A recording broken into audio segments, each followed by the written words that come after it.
What's up guys, my name is Zero Heroes and welcome back to more Gates of Hell news update. This is Dev Diary 155. Now I know it's been a wee while since my last upload and I do apologise. I've just been busy with work and just kind of taken, I don't know, kind of lost interest in creation of videos. I don't know why, I'm just kind of losing a wee bit of motivation, but I'm back and it is very, very exciting news because as you can see in front of me, we have some news on the British faction coming to the game soon. Now, it is not actually officially released. We don't actually have a date yet, but this is what I'm going to be going into today as it talks about a thing that Gates of Hell or Barbara Studios called Project Milestones. And today it includes, of course, a talk about the British faction, the overview of 2025, as well as, of course, the roadmap, which is on their website, which I'll be showing today, as well as some other development things to do in Gates of Hell. So if you are looking forward to all of this, then make sure you stay tuned to the channel, make sure you subscribe, hit that like button, and without further ado, let's just get straight into it because I'm very excited because, as you know, being British, being very proud, or Scottish, it is one of the greatest things that when you see British being added into the game, it is probably one of the most exciting things I'm looking forward to. So I admit I didn't actually realise, I actually haven't been on my computer in like 2 days, like it's been fully shut off, so I actually haven't seen any news. So this was posted on the 22nd of February 2025 and it's called Project Milestone and Update. So let's have a wee look into it now. So it says, community members, with the Steam Strategy Fest behind us, it's time for a new blog. As spring is approaching, we want to have a look at the current development and reveal some work in progress. We will comment on our plans for years to come and celebrate the project's 10th birthday. There's plenty to look forward to, so let's dive in. So we've already can see some kind of big hints here that we have kind of the Vickers tank, I believe this is, if I'm going kind of top of my head here. Of course, the armored vehicle. You've also got the Matilda. I think this is Matilda 2 with the 17-pounder. Although 17-pounder, that's definitely not right. Although the Matilda is absolutely insanely strong, so I wonder if Gates of Hell will actually make the Matilda as OP as when it was in Men of War Assault Squad 2. So we're just kind of find out and wait of why did they need to add the picture of a dead cow. That's just not nice. Anyway, the overview.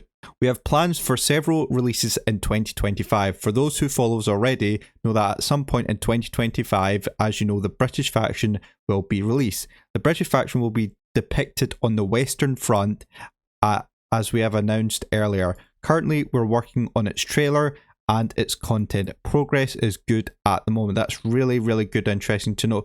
Although I am kind of sad because I was hoping it'd maybe be the African campaign for the British instead of the Western Front, because we already have a Western Front campaign for the Americans and I don't think we really need another Western Front. I think this is maybe could be later on added into the British faction as a separate, campaign, later on in 2025. So I'm really hoping this maybe might change into the African campaign instead of the Western Front, because as we know, I know the Western Front is slightly different from the American Western Front, besides the Normandy landing D-Days, where the British, Americans, Canadians all kind of stormed Normandy, the beaches of Normandy. But in that case, they might do still another Normandy mission, but the missions might be different for how they attack the beach compared to the American one.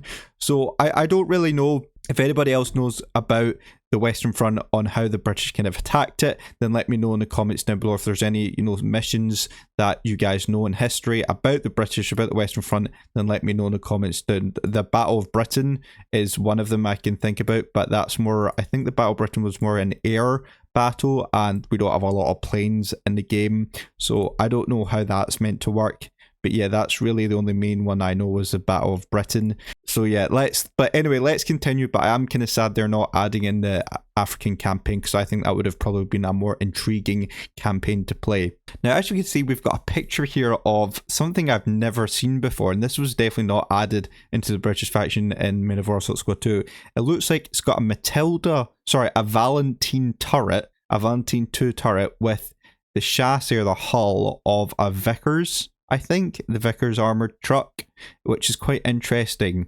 I've never seen this before, and it does look like one of the new vehicles that could be added in for the British armoured vehicle sections, which is really cool. Let me know what your thoughts on that are below.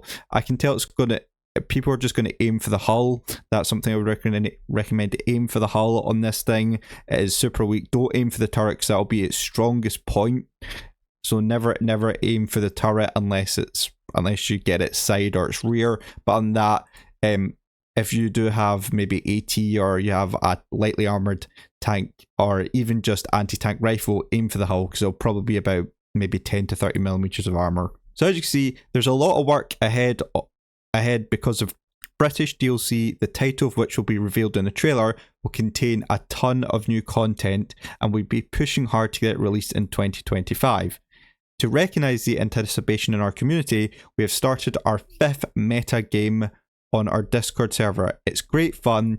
We expect to announce the 3 competition winners in about 3 months. You can still enter. There are 10 more chances to score points and win a game key, which is actually very, very good considering how expensive this game has now become because of how many updates and DLCs there is out there. I would definitely take part in this if you want to win the game, basically get the game for free. So I will leave the Discord server for Gatesville if you want to enter it for yourself. But I already have the game, so I don't really need to enter. But for you guys who maybe do watch this and maybe still don't have the game or thinking about getting it, then there's still time to enter to win your chances to win a key to the game, which is still amazing. And also the fact that they'll be releasing a trailer, which is I'm actually really going to kind of heavy talk about, and definitely I'm going to be reviewing and basically just do a full review rundown on the trailer, even though it might be like 40 seconds. There might be some really important information, so stay tuned to the channel for that. If you want to join the meta game, you can still do it here. You can still do that. There's a new challenge every Sunday on our Discord server. You can join by clicking the banner on the top or here, which again I'll link down below. Our Discord server is also the quickest way to get support, and you should have support should you have any issues with our game. And this is one of the other new British vehicles added into the game. This is, I believe, my British knowledge is going on me. I believe this is the Archer. Which has, I think that, I'm not going to just keep seeing a 17 pounder because I can't remember what gun an Archer uses, but believe it or not, the engine's at the front, which is very useful to know. And you could still fire probably HE at it, as it does kind of have an open top, but I believe this vehicle is actually faster backwards than it is forwards. I kind of know that just from playing World of Tanks, but I don't know if the game Gatesville or Barber Studios will actually add that into the game or make it kind of realistic that way, because the engine was at the front, it was better going faster backwards than it was forward, although I don't know if that's the main reason cause of it. But yeah, it's really good because that means it can retreat into safety quicker because it's reversing, and also the gun is kind of, there's no turret, so it's, I can't remember the arc. I don't know if it's 90 degrees to the left, but it kind of looks like it's stuck in place. So, because when you turn the tank, it kind of looks like the gun will just move with the tank as well. So I'm not 100% sure, or if the gun has a 45-degree angle to the left and to the right. I'm not quite sure. I can't remember the Archer's details, but this is what I'm going based off kind of World of Tanks. But I do know that this tank is absolutely deadly and can probably punish your, if I'm thinking for up against German vehicles, it can go up against Panzer IVs, Panzer IIIs definitely, Panthers possibly, but you might be stretching it. Tigers, again, you're possibly stretching it. Tiger 2 is absolutely no chance, but you're better with you're good against your Panzer IVs, Panzer IIIs, but you're vulnerable, of course, to HE, and of course your fires as well if this thing is getting shot from the front, because that engine is at the front. Right, now this is one of the main things that I'm actually also interested in, which I'm really excited for, which is a roadmap. So the roadmap is on our website. Discord website shows you that for 2025 we plan to do paid releases in 2025. I don't know, my brain kind of messed up there. One of these will be the British faction, as we know. The other will be a much smaller production and will be announcing its content soon. The second thing to be published in 2025 will be the British faction. The smaller production will probably come first, and we'll reveal its content as soon as we can. Work is ongoing both, and as usual, we're working to improve the game as well in several areas. Development will continue beyond 2025, since we have a series of steps in mind that will see Cosarm's Gates of Hell continuously expand and improve in the future. So if I actually show you the roadmap to 2025, you can see here that you have this roadmap, which again I'll link down below if you guys want to check it for yourself. So this is Gates of Hell roadmap. So the orange bit is the paid releases, and the kind of grey ones are the free test, update or expansion. But take into mind that this roadmap is an approximation of our plans for the future content. It's not a replacement for specific releases date announcement. So these are things that if you want to look at roadmap to see when new updates are coming, just be careful, as it's kind of like a rough guide of when it could be released, but it's not an actual date of when it will be released, if that makes sense. So if we kind of start off in 2021, that's when the open beta for the game was, first released in March time. Of course, you've got the global release, which was a paid release, and then that came out in June. And then of course you've got your massive update, content update 1, which came out in August. And then your content update 2 came out in October. So in 2021, basically a lot happened. One of probably the biggest updates. There's been huge updates throughout the years for Gates of Hell. But I think the start of Gates of Hell is probably one of the biggest, considering you had your beta, the release of the game itself, and of course your content update 1 and 2, which was absolutely humongous at the time and still is. In 2022, a year later, they actually, I think, released it. Community update 1 in March. So this was, I think, the community update 1. I think that was maybe the announcement of it, and then the actual date of when it actually came out was a year later, I think in March possibly. And then of course Talva Sota, the first ever DLC for Gates of Hell, came out, plus content update 3, which was release of the Finnish faction and the Finnish campaigns, and I think the skirmishes as well for it. So plus content update 3, which was kind of part of the Finnish campaign. And then you had a couple months later, towards Christmas time, you had the Scorched Earth, which was kind of like, I think there was no actual, big factions for Scorched Earth. I can't remember top of my head what Scorched Earth was. Plus you had content update 4. That was another huge update as well. So they had constant update every year. Moving on to 2023, they released community update 2, which was absolutely huge. I just realized I got community update 1 and content update wrong, mixed up. I thought they were the same, they're not. But yeah, community update 2 was released out in March, with the quality of life update in May. I think this drastically improved the game so much. I think 2023 actually improved the graphics of the game and everything about the game so much better. So I think if they did probably another quality of life update after the British DLC, and with I think other things as well, this game could be absolutely huge. But then later on, again in Christmas time, with the Liberation DLC plus content update 5, which was again absolutely blistering, considering that Liberation didn't feel that long ago, even though it came out almost 2 years ago now. Actually no, it was about a year ago. We're in 2025, so it's not even been 2 years yet. I think it's probably been a year and a half, even if my maths is right, probably not. But that was the release of the American faction, which was absolutely mind-blowing. And then of course in 2024 was probably its busiest year, with being at the very start of the year, March time, being community update 3, and then 2 months later being community update 3. So actually that was part 1, and then part 2, as you know, which was I can't remember what they were about, because there's been so many content updates and community updates, I've kind of forgot what they have all done. So you can have a look at their articles if you want, and those two were probably were absolutely huge. I just can't remember what they were. And of course, I think this had to be one of the most disappointing ones. It's still fun, but I think this was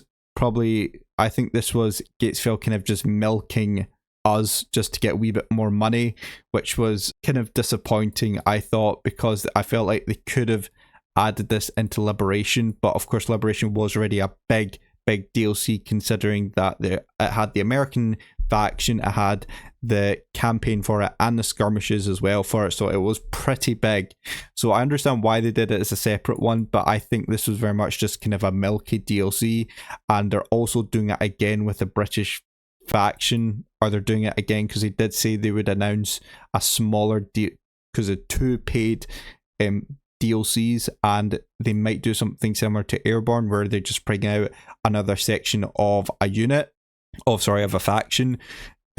So like Airborne, so it could be when the British faction came out, it might just be another unit of the British faction, which again I think is just really a bad way. I don't think it's honestly worth it. Airborne, it's not, unless they actually release anything really good, which I believe they actually did release a campaign with it, with Airborne DLC, but even then I still don't think it's worth it. And of course, when going into December time, Christmas time, they gave community update for part 1, and then of course this year 2025, in the start of the year, they updated part 2, and of course there's going to be 2 paid releases throughout the year, and that's to be dated, which of course one of them being the British faction, and then the other one that we don't quite know yet. So if you guys even just want to see this for yourself, then I'll leave a link down below, but this is a roadmap so far since 2021. Gatesville has done honestly such an amazing job. Barbaria, just a big round of applause to you for the amount of hard work you've done for the community, for the game. It's just been absolutely amazing, and the fact that you're still continuing to do it throughout beyond 2025 is just incredible. It's just one thing I would say, just stop. I would stop doing these kind of like smaller DLCs. I think they're just kind of a really bad way just to get a wee bit extra more money, which is fair because this is what games do. They release DLCs, but I'm hoping you would think that the British campaign or the British DLC would be enough to kind of get you quite a lot of money, so you can still develop the game more. So adding another DLC on top of the British one, I think this is wrong personally, and I don't think people should start, the audience, I don't think you should start buying into this, because it's just giving Gatesville more of a reason just to put out more smaller DLCs like this. So honestly, I think it's wrong, but I understand why they're doing it. So that is the roadmap to Gatesville up to 2025, and of course more will be released on this roadmap once the British faction has come out with, of course, more updates coming out through the year in 2026. So again, if you want this for yourself, it will be linked down below. But let's go back to the article. So now looking at other development plans throughout, Gatesville, is that, as always, we are working on several aspects of the game, looking for potential improvements and working to upgrade the game whenever we can. Other than adding content, we are working to improve Call to Arms Gatesville all the time. There are several other small improvements in the works. For instance, we may be adding another language to localization, and we're working to revamp the game manual. We'll comment on more detail when it's time to reveal all the bits and bobs that are coming into you in 2025. One thing is for sure, it's just never quite on the development at front, and we're not nearly done with the game, which is absolutely brilliant. I love how they're still adding, other aspects to the game. It's not just fully concentrated on the British DLC. I like how they're making kind of life improvements, as I'll call it, to Gates of Hell, and you can see some beautiful map work here by Gatesville, and this is type of things we can expect. And even just improving maybe the UI could also help as well. Your beautiful M3 Lee, or actually I think this is a Grant. I know the British did make a knockoff version for the M3 Lee called the Grant, which was basically just a copycat of the M3 Lee, although this kind of looks like an American kind of style, as in like the paint job looks more American, so maybe this is an actual M3 Lee, but it does still look maybe more of a Grant. But yeah, actually it's quite hard to tell. And then lastly, did you know that Gatesville project started exactly 10 years ago this month, which is incredible. It was our first project as a studio, and in Gatesville was released of June 2021. That's it for today's blog. have you been with us since the very beginning, or did you join later? Let us know in the comments. I think I actually did join from the beta. I'm pretty sure I did, or earlier on. Let me know what your thoughts are for this development blog. I'm absolutely thrilled and excited to see what they're going to do with the British faction and what they're going to do when the trailer is going to be released, as well as finding out more information about the roadmap, about where else it's going to progress, as well as just some other development changes. All very exciting, but I'm very, very excited to see how the British faction will turn out, because as a Scotsman, as a British man, I'm expecting really high results. And also Gatesfell, if you're, I expect to see some Scottish soldiers in there as well. I know I'm being slightly biased here, but I'm pretty sure there was a good amount of Scottish soldiers as well within the British Army. So if you could maybe have like a Scottish unit, and if you need a Scottish, voiceover, let me know, hit me up. That'd be absolutely great. But other than that, guys, that's it for today. Thank you so much for watching, and let me know in the comments down below what are you looking forward most to in this dev diary. And if you want to find out about a relatively new exciting game that's coming out this month, then click left here. Other than that, thank you so much for watching, and Ostfront, and I will see you in the next video. See you later, and goodbye.